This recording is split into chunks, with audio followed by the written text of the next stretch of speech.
been a little day. It's been a couple days since I reacted to some stuff, bro. But you know I'm back. What's good, YouTube? It's your boy Nate back with another video, and today we reacting to my dog Timeless Tim once again. Y'all make sure y'all like the video, subscribe, man. We just going up from here. Hop into this, but what is it? Oh, listen. oh yeah, my bad. Title of the video: Growing Up with Abusive Parents. So yeah.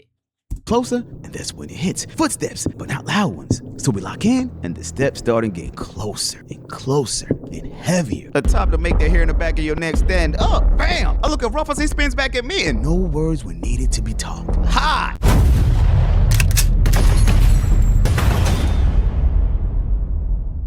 You ever heard your parents say, I'ma beat you like you stole something. Oh! Fix your face before I fix it for you. He needs some milk. Stop crying before I give you something to cry about. Oh my God! see, growing up, 3 for 3. 3 for 3. If you ain't heard them words growing up, you wasn't raised right. I don't care what nobody talking about you. If you ain't heard them 3 phrases growing up, you wasn't raised right. whoopings, nah, beat downs. It's life. You act a fool, beats. You feeling grown, cooked. You think you can do whatever you want, the black love. 90-year-old me hated whoopings.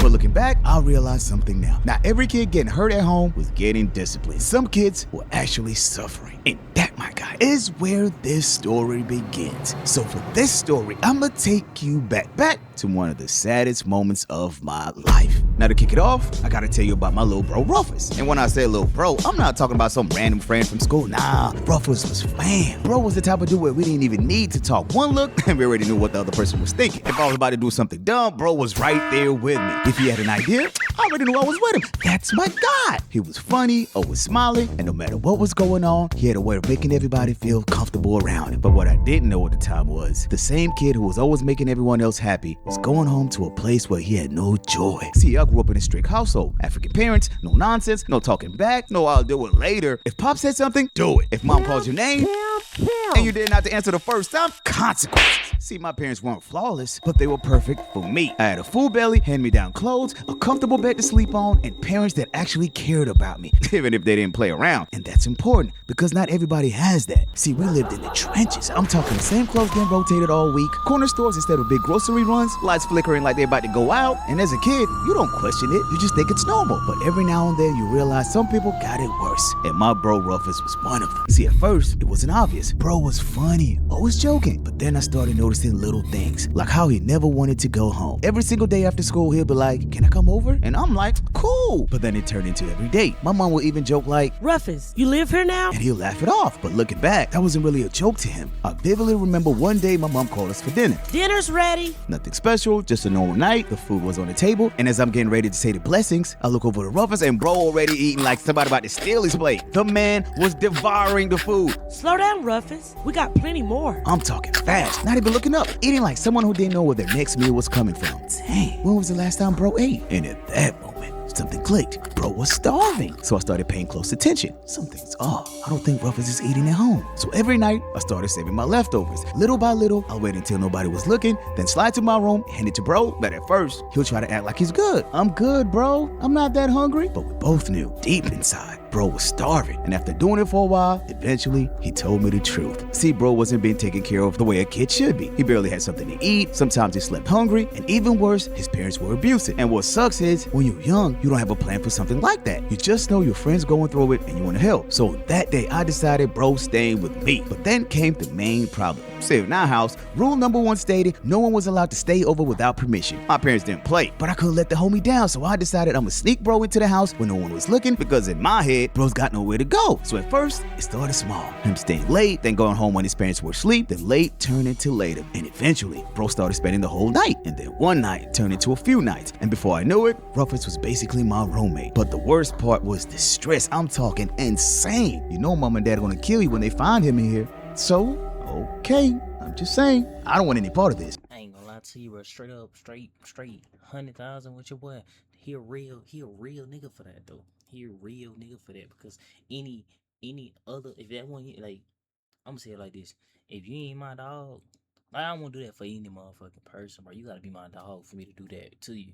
Like, do that for you. You feel me? Like, let you stay in my crib, in my bed. You gotta be my dog for me to do some shit like that. But see, here's the thing. We came up with a plan. If we heard Pops walking down the hallway, we knew exactly what to do. Freeze, stop talking, hide under the bed, and make no sound. And somehow, it worked. But inevitably, we started getting too comfortable. So comfortable, we started forgetting we were breaking rule number 1. Until that one night. So we're in my room chilling, laughing, vibing, then out of nowhere, I start hearing noises. Shh, I think I hear something. What is it? I listen closer, and that's when it hits. Footsteps, but not loud ones. So we lock in, and the steps started getting closer and closer and heavier. The top to make that hair in the back of your neck stand up. Bam! I look at Ruffles, he spins back at me, and no words were needed to be talked. Ha! Now my heart started beating. I'm looking around the room trying to think of anything, anywhere to hide to hold me fast. Quick, under the bed. But oh no, too little, too late. Right before moving, the door opens. I look up, and standing dead in front of us was Pops. Rah! My stomach dropped. The whole place went dead quiet. Pops looks at me and goes, "What's he doing here?" Remember, it's past midnight. What am I supposed to say?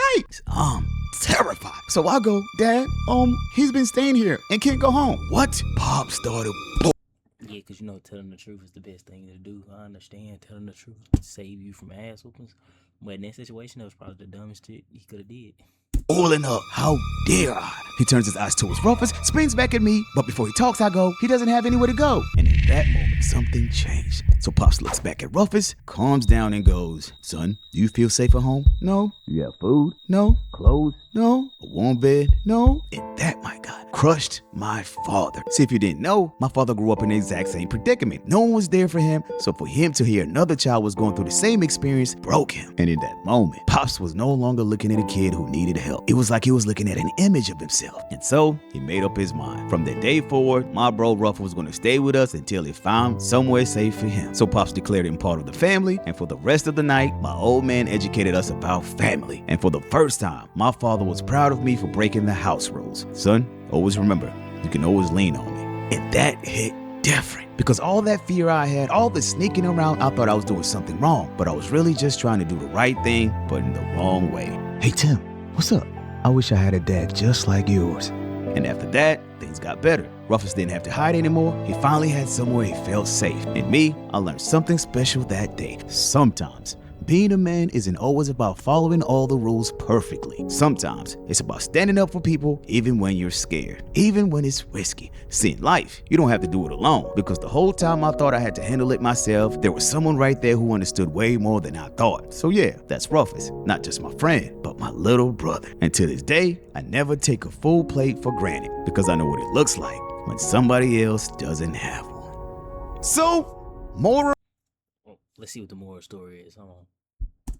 of the story: never be afraid to ask for help when you need it. Asking for help isn't a sign of weakness, it's a sign of strength. When you get Alright, I'm not finna listen to these quotes because word, but that's real though. I ain't gonna lie to you. You know, sentimental shit, but that's real though, bro. If a motherfucker really just like, if a motherfucker going through something like that, bro, that's why I take shit with a grain of salt. Cause like, motherfuckers be going through shit you don't even know what they going through, man. You gotta get down.